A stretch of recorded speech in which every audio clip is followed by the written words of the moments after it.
just ran 6 miles, and took a shower, but I'm still sweating. Hey guys, it's Dana, and it's time to talk about money. And today I wanted to talk about retiring using the FIRE method.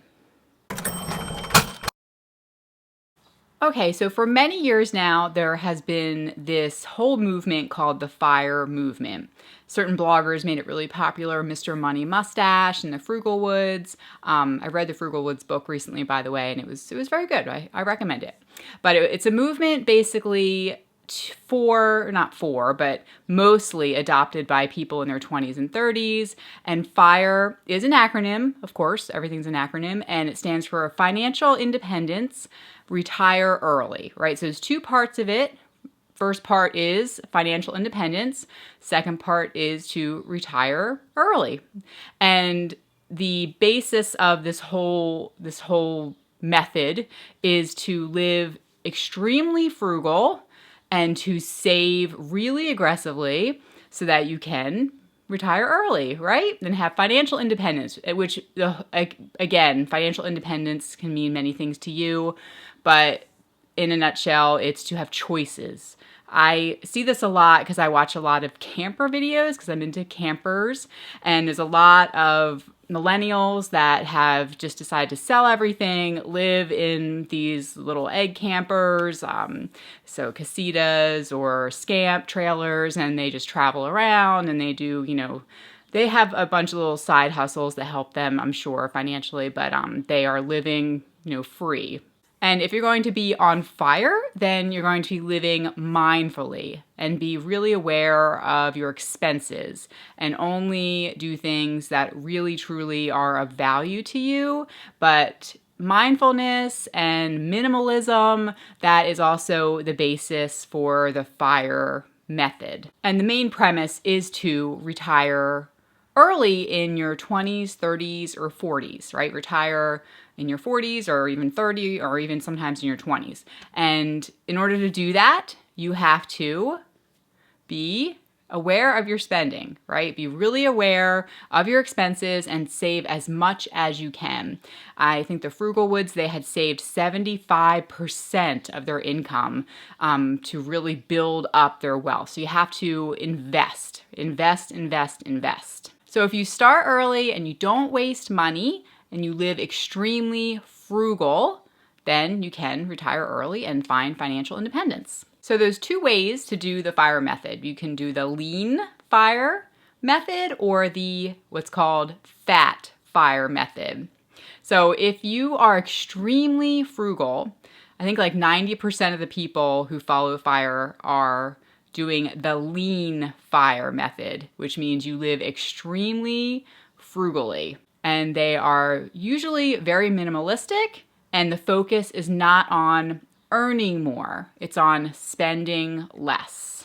If you are not as frugal and you don't think that you can cut expenses that drastically, then you would be in the fat FIRE method group, which means that the focus is more on earning the most amount of money you can earn so that you can save the maximum amount that you could, and you're not as frugal.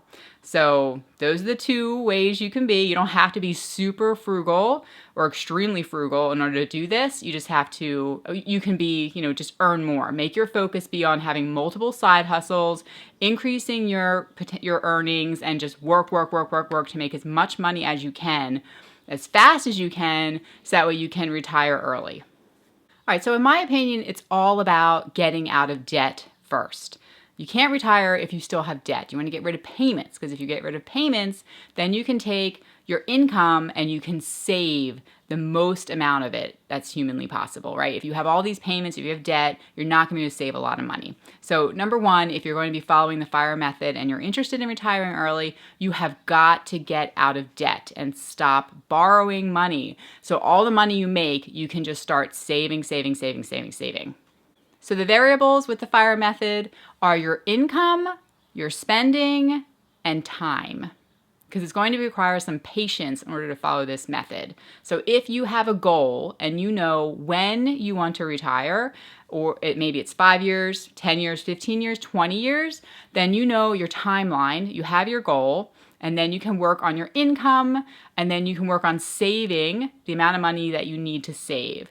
Within the FIRE method, they say that you should have a 4% withdrawal rate from your investments. So that way you're not killing the goose, so to speak, right? Your investments are your golden goose, that's your nest egg, and you don't want to retire, you don't want to withdraw too much from it, because then you're going to dwindle it down to nothing, right?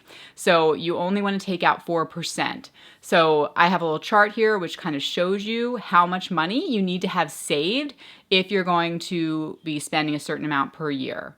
If your expenses are $48,000 a year, then you need to have saved $1.2 million. If you want to live off of $60,000 a year, then you need to have saved $1.5 million before you can retire. So that gives you something to think about. So basically, you need to have become a millionaire in order to retire.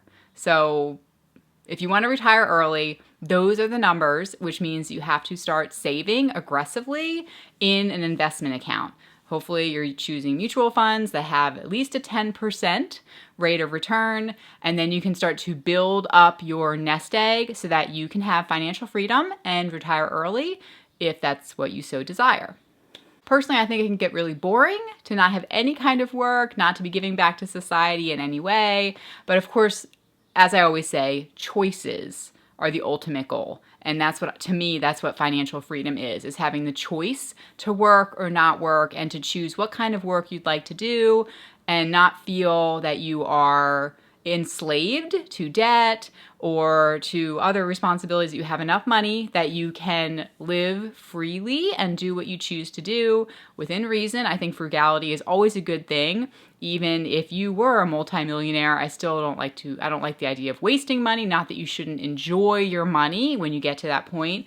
I fully believe that you should. You have earned it, you worked for it, and it should be enjoyed. It also should be given, and it should be saved, right? Just be trying to have a long-term view with all things. Goals are incredibly important in my opinion. Otherwise, we all just get stagnant. It's important to have things to shoot for. Just keep raising the bar. It's sort of like running. The longer I run, then the longer I try to run even further. I try to run even further the next time, because then my long run is going to seem like a short run in time. So it's the same principle. So you have to keep raising the bar higher for yourself and keep setting new goals so that you can continue to grow and improve in life, because we're either getting better or getting worse. It's one way or the other, right? Your kids are either getting better or getting worse. Your finances are getting better or getting worse. And they usually are never just staying the same. So we want everything to continue to get better. So if you've never heard of it before, that is the FIRE method. Financial independence and retire early. 2 ways, either lean or fat. Two ways. If it's your first time here, be sure to subscribe. I'm here every single Tuesday talking all about money. And we are a family of 6 living in the Philadelphia area. And I'm here to hopefully help to inspire and motivate you to get out of debt, build wealth, and to live more frugally. I'll talk to you in the next video. Bye, guys.